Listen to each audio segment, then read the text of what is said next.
फटाफट खबरों के बाद अब वो बड़ी खबरें जिनकी इनसाइड स्टोरी आप जानने वाले हैं। मध्य प्रदेश में 3 केंद्रीय मंत्रियों समेत 7 सांसदों को बीजेपी ने विधानसभा चुनाव में क्यों उतारा, इसकी इनसाइड स्टोरी आगे हम आपको बताने वाले हैं। नीतीश कुमार अचानक नायक वाले अंदाज में क्यों आ गए हैं, यह दिलचस्प स्टोरी भी आगे आप जरूर देखिएगा।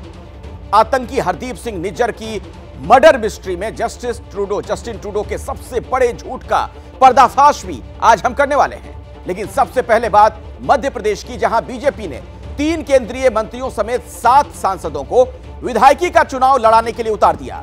39 उम्मीदवारों की दूसरी लिस्ट में उनके नाम है। बीजेपी ऐसा पहले भी करती रही है, लेकिन एमपी का मामला जरा अलग है। आखिर 7 दिग्गजों को एक साथ मैदान में उतारने की रणनीति है क्या, समझिए।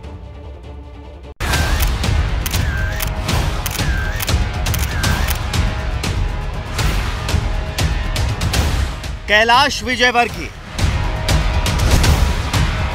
नरेंद्र सिंह तोमर, प्रहलाद पटेल, फग्गन सिंह कुलस्ते, गणेश सिंह, रीति पाठक, उदय प्रताप सिंह, राकेश सिंह। मध्य प्रदेश विधानसभा चुनाव के लिए बीजेपी की दूसरी लिस्ट में नाम तो 39 उम्मीदवारों के हैं, लेकिन सबकी नजर लिस्ट के इन 8 बड़े नामों पर टिक गई। 39 उम्मीदवारों की दूसरी लिस्ट में 3 केंद्रीय मंत्री, 4 मौजूदा सांसद और 1 राष्ट्रीय महासचिव हैं। यानी 7 तो मौजूदा सांसद ही हैं। कुल मिलाकर 8 हेवीवेट उम्मीदवारों के नाम सामने आए और ये सवाल भी घूमने लगा कि आखिर मध्य प्रदेश में बीजेपी केंद्रीय मंत्रियों को विधानसभा चुनाव क्यों लड़वा रही है। क्या मध्य प्रदेश में बीजेपी किसी खास फ्यूचर प्लान पर काम कर रही है, या एंटी इनकम्बेंसी का तोड़ तलाशने के लिए बीजेपी ने दिग्गजों को मैदान में उतार दिया है। इन तमाम चर्चाओं को समझने के लिए सबसे पहले उन चेहरों को समझना होगा जिन्हें बीजेपी ने मध्य प्रदेश का रण जीतने के लिए मैदान में उतार दिया है। इन चेहरों में सबसे पहला नाम है नरेंद्र सिंह तोमर का। नरेंद्र सिंह तोमर को मुरैना के दिमनी सीट से मैदान में उतारा गया है। 2013 और 2018 विधानसभा चुनाव में दिमनी सीट पर बीजेपी हार चुकी है। यानी दिमनी की मुश्किल सीट पार्टी के लिए जीतने की जिम्मेदारी तोमर पर होगी। पार्टी का आदेश सिरोधार्य है, हम लोग तो कार्यकर्ता हैं, पार्टी जो आदेश देती है उस काम को करते हैं। 2008 और 2013 विधानसभा चुनाव के वक्त नरेंद्र सिंह तोमर प्रदेश बीजेपी के अध्यक्ष थे। ग्वालियर मुरैना बेल्ट में तोमर की मजबूत पकड़ है। लेकिन क्या तोमर को सिर्फ एक सीट के लिए मैदान में उतारा गया है? इस सवाल को लेकर मध्य प्रदेश के सियासी गलियारों में चर्चा है। चर्चा इंदौर 1 से कैलाश विजयवर्गीय को टिकट मिलने पर भी खूब है। 2018 में कैलाश विजयवर्गीय चुनाव नहीं लड़े थे, लेकिन 2023 में बीजेपी ने अपने हाई प्रोफाइल चेहरे को इंदौर 1 सीट से उतारा है। इंदौर 1 सीट से 2018 में कांग्रेस के संजय शुक्ला को जीत मिली थी। यहां से उतारे गए कैलाश विजयवर्गीय पहले पश्चिम बंगाल बीजेपी के प्रभारी थे। इंदौर कैलाश विजयवर्गीय का गढ़ माना जाता है। यहां विजयवर्गीय के सामने कांग्रेस की सीट जीतने की चुनौती हो। लेकिन 10 साल बाद सूबे की सियासत में वापसी कर रहे कैलाश विजयवर्गीय क्या सिर्फ 1 सीट तक सीमित रहेंगे? कभी उमा भारती के करीबी रहे कैलाश विजयवर्गीय शिवराज के भी करीबी रहे हैं। उनका कद धीरे धीरे पार्टी और संगठन में तेजी से आगे बढ़ा है। ऐसे में उनको चुनावी मैदान में उतारना ऐसा माना जा रहा है कि ये चुनाव के बाद की रणनीति का अहम हिस्सा भी हो सकता है। सिर्फ कैलाश विजयवर्गीय ही नहीं, प्रहलाद पटेल को नरसिंहपुर से विधानसभा टिकट मिलना भी सबको चौंका रहा है। प्रहलाद पटेल पहली बार विधानसभा चुनाव में उतरेंगे। प्रहलाद पटेल ओबीसी वर्ग से ताल्लुक रखते हैं। पटेल ने शिवराज सिंह चौहान के खिलाफ बगावत की थी और 2005 में बीजेपी छोड़ दी थी। 2009 में प्रहलाद पटेल बीजेपी में वापस लौट आए थे। प्रहलाद पटेल जिस नरसिंहपुर सीट से चुनाव लड़ेंगे वो सीट बीजेपी लगातार जीतती रही है। फिर बीजेपी ने प्रहलाद पटेल को मैदान में क्यों उतारा है? क्या चुनाव बाद बीजेपी प्रहलाद पटेल को मध्य प्रदेश के नए चेहरे के तौर पर देख रही है?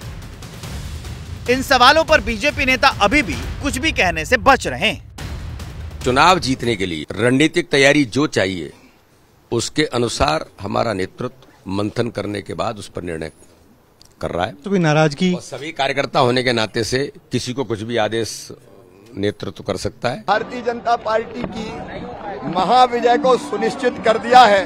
हमारे सारे दिग्गज चुनाव लड़ेंगे। जो भी जिम्मेदारी हर एक कार्यकर्ता को दी जाती है उस जिम्मेदारी का निर्वाह करना हमारी केवल जिम्मेदारी और दायित्व नहीं लेकिन हमारा धर्म बनता है। इन चर्चित चेहरों के साथ ही केंद्रीय मंत्री फग्गन सिंह कुलस्ते को नेवास सीट से उम्मीदवार बनाया गया है। ये सीट 2018 में कांग्रेस ने जीती थी।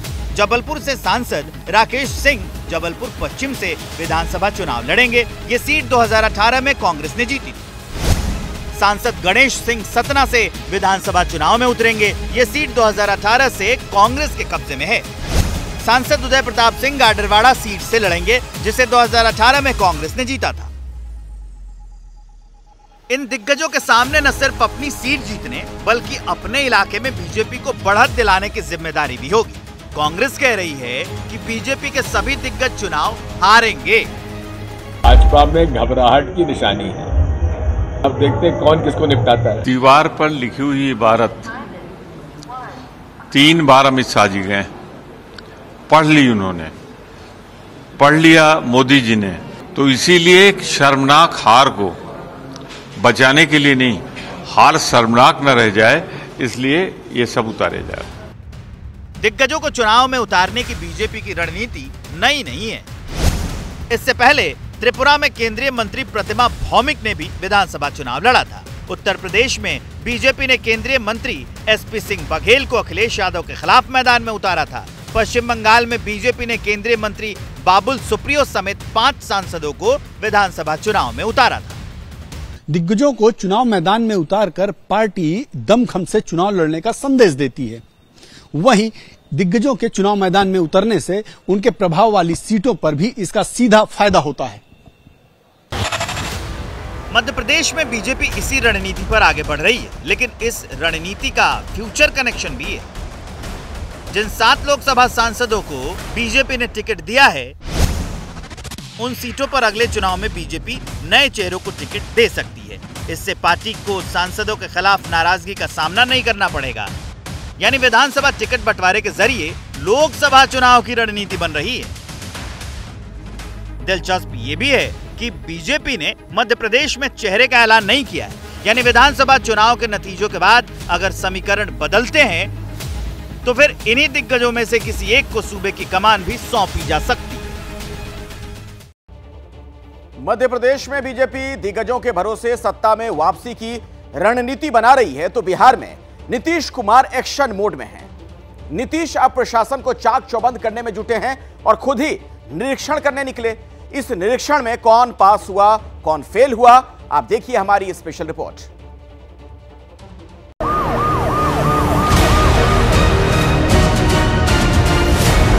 साढ़े 9 बजे सबको आ जाना चाहिए, किसी को दिक्कत नहीं, इसीलिए हम घूम रहे हैं सब जगह।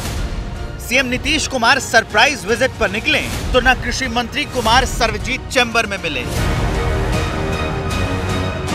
न शिक्षा मंत्री चंद्रशेखर मिले, न गन्ना उद्योग मंत्री आलोक कुमार मेहता मिले, न भवन निर्माण मंत्री अशोक चौधरी, जबकि उनके चैम्बर में लगी घड़ी सुबह के 10:04 बजा रही थी। और बड़े अफसरों की तो कहने ही क्या, सीएम उद्योग विभाग के विशेष सचिव दिलीप कुमार के चैम्बर में गए तो वो नदारद, परिवहन सचिव के चैम्बर में गए तो वो भी नहीं मिले, सहकारिता विभाग के अपर मुख्य सचिव दीपक कुमार सिंह की भी कुर्सी खाली मिली। बिहार के सीएम नीतीश कुमार सुबह सुबह विकास भवन और सचिवालय में जिस मंत्री या सचिव के चैम्बर में गए उनमें से ज्यादातर तय समय पर दफ्तर नहीं पहुंचे थे। विकास भवन से लेकर राज्य सचिवालय तक मुख्यमंत्री नीतीश कुमार के सरप्राइज विजिट से हड़कंप मचा रहा। कुछ अधिकारी तो अपनी सीट पर मिले, लेकिन ज्यादातर चैम्बर खाली देखकर सीएम चौंक गए। भवन निर्माण मंत्री अशोक चौधरी मुख्यमंत्री के पहुंचने के बाद अपने दफ्तर पहुंचे और खिलखिलाकर देरी से आने की वजह बताते दिखे। सीएम नीतीश के दफ्तर पहुंचने की सूचना के बाद वो किस कदर हड़बड़ी में और दौड़ते हाँफते दफ्तर पहुंचे, पसीने से लथपथ उनकी शर्ट से अंदाजा लग रहा है। शिक्षा मंत्री चंद्रशेखर को तो नीतीश कुमार ने उनके चैम्बर से ही फोन लगाकर पूछा कि वो अभी तक क्यों नहीं आए, तो बाकायदा शिक्षा मंत्री ने सफाई पेश करते हुए कहा कि उनका ड्राइवर लेट से आया। हालांकि कुछ ऐसे मंत्री और सेक्रेटरी भी थे जो कि सीएम के पहुंचने से पहले ही सचिवालय में मौजूद थे, जैसे मद्य निषेध विभाग के मंत्री सुनील कुमार, भवन निर्माण विभाग के सचिव कुमार रवि और उद्योग विभाग के अपर मुख्य सचिव संदीप पौंड्रिक सीएम के आने से पहले सचिवालय में मौजूद थे। सब जगह हम देख रहे हैं कि समय पर आ रहे हैं कि नहीं है। कोई नहीं रहते तो तुरंत कहवाते हैं कि मैं कहे नहीं समय पर आए हो। 9:30 बजे सबको आ जाना चाहिए, किसी को दिक्कत नहीं, इसीलिए हम घूम रहे हैं सब जगह। आप एक्शन में दिख ही रहे हैं, बाकी सब भी एक्शन में दिख रहे हैं। नीतीश कुमार चाहते क्या है? हम चाहते हैं कि आप लोग सब आगे बढ़िए। नीतीश ने सरप्राइज विजिट से ये संदेश देने की कोशिश की है कि वो अपनी सरकार में मंत्रियों और ब्यूरोक्रेसी सबको कस रहे हैं। सीएम नीतीश कुमार ने सुबह 9:30 बजे अपनी सरप्राइज विजिट की शुरुआत की, क्योंकि यही बिहार सरकार में ऑफिशियल टाइम होता है। हालांकि इस वक्त तक ज्यादातर मंत्री और अफसर अपने चैम्बर में पहुंचे ही नहीं थे। नीतीश कुमार के इस एक्शन अवतार ने सबको चौंका दिया। हफ्ते भर पहले ही नीतीश ने अफसरों को आगाह किया था कि वो कभी भी अचानक मुआयना कर सकते हैं। नीतीश ने तय किया कि वो 3 दिन राज्य सचिवालय आएंगे, 2 दिन मुख्यमंत्री सचिवालय में बैठेंगे, 1 दिन मुख्यमंत्री आवास के दफ्तर में बैठेंगे। नीतीश इन दिनों किसी न किसी वजह से सुर्खियों में, वो ऐसे वक्त में एक्शन में दिख रहे हैं जबकि उनकी फिर से पलटी मारने की अटकलें बड़ी जोरों पर हैं।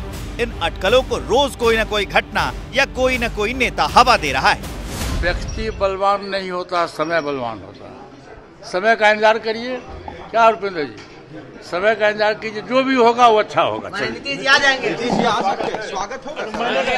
स्वागत है। तो पशुपति पारस किस समय की बात कर रहे हैं ये तो वही जाने, लेकिन इतना जरूर है कि नीतीश कुमार इन दिनों बिहार की राजनीति में एक पहेली बने हुए हैं। और अब बात उस एक्शन की जिसने कनाडा के पीएम जस्टिन ट्रूडो की साख को सवालों में खड़ा कर दिया। आतंकी हरदीप सिंह निज्जर के मर्डर के बाद ट्रूडो ने भारतीय एजेंसियों पर आरोप लगाए थे। अब अमेरिकी अखबार वॉशिंगटन पोस्ट की पड़ताल ने ट्रूडो की पुलिस को ही कटघरे में खड़ा कर दिया है।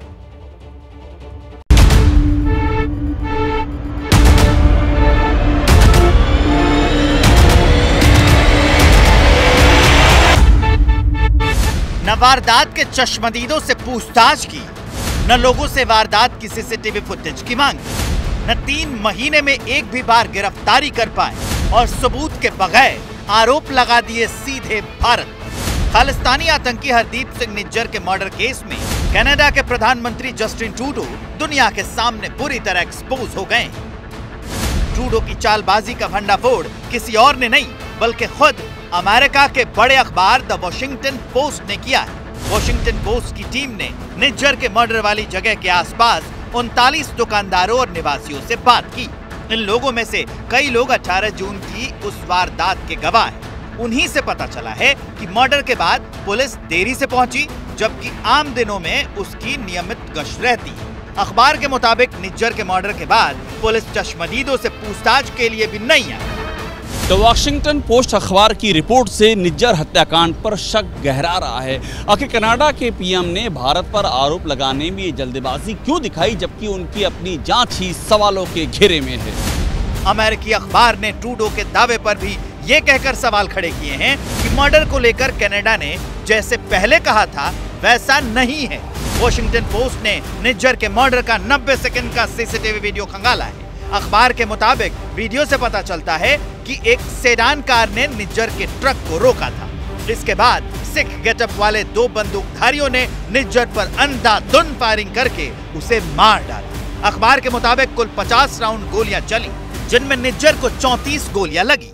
निज्जर हत्याकांड के बाद कनाडा की पुलिस ने जैसी जल्दबाजी दिखाई, उससे उसकी भूमिका पर सवाल खड़े हो रहे हैं। और यही नहीं, चश्मदीदों से पूछताछ के बगैर ही भारत को घेरने के ट्रूडो के बयान पर, उनकी मंशा पर भी लगातार सवाल खड़े हो रहे हैं। इस मामले में आक्रामक बयान देने वाले ट्रूडो के सुर हालांकि बाद में बदल गए थे, लेकिन निज्जर के खिलाफ एनआईए की चार्जशीट पर उन्हें जवाब देना मुश्किल हो जाएगा। इस चार्जशीट में कई हैरान करने वाले खुलासे। ये की चार्जशीट से कनाडा बेनकाब, निज्जर की पोल पट्टी खुली, खालिस्तानी टाइगर फोर्स का चीफ, जो तमाम जानकारियां सामने आ रही हैं उसके बारे में आप समझिए जरा। अर्शदीप ढल्ला के साथ टेरर कंपनी चला रहा था, निज्जर की पोल पट्टी खुल रही है। अर्शदीप निज्जर ग्लोबल आतंकी, जी हां, टारगेट किलिंग, एक्सटॉर्शन और टेरर फंडिंग कर रहा था। यह बड़ी जानकारी भी निकलकर सामने आ रही है। अलग अलग समुदायों में नफरत फैला रहा था। अब देखिए किस तरीके से नफरत की खेती की जा रही थी। पंजाब के लोगों में दहशत फैला रहा था, यानी पंजाब के जो बाशिंदे हैं उन्हें डराया धमकाया जा रहा था। ड्रग्स और हथियारों की स्मगलिंग में भी यह लगा हुआ था। इसका पूरा गोरख धंधा अब सामने आ रहा है। हवाला के जरिए वसूली का पैसा कनाडा मंगाते थे ये लोग। आप देखिए कैसे वसूली का ये पूरा नेटवर्क चलता था। यानी हरदीप सिंह निज्जर कनाडा में आतंक का एक बड़ा नेटवर्क चला रहा था और कनाडा की सरकार आंख मूंद कर बैठी रही। Nor must we countenance that political convenience determines responses to terrorism, extremism, and violence. Similarly, respect for territorial integrity and non-interference in internal affairs cannot be exercises in cherry picking. Bharat पर इल्जाम लगाने वाले ट्रूडो अमेरिकी अखबार की पड़ताल के बाद तो खुद ही सवालों में।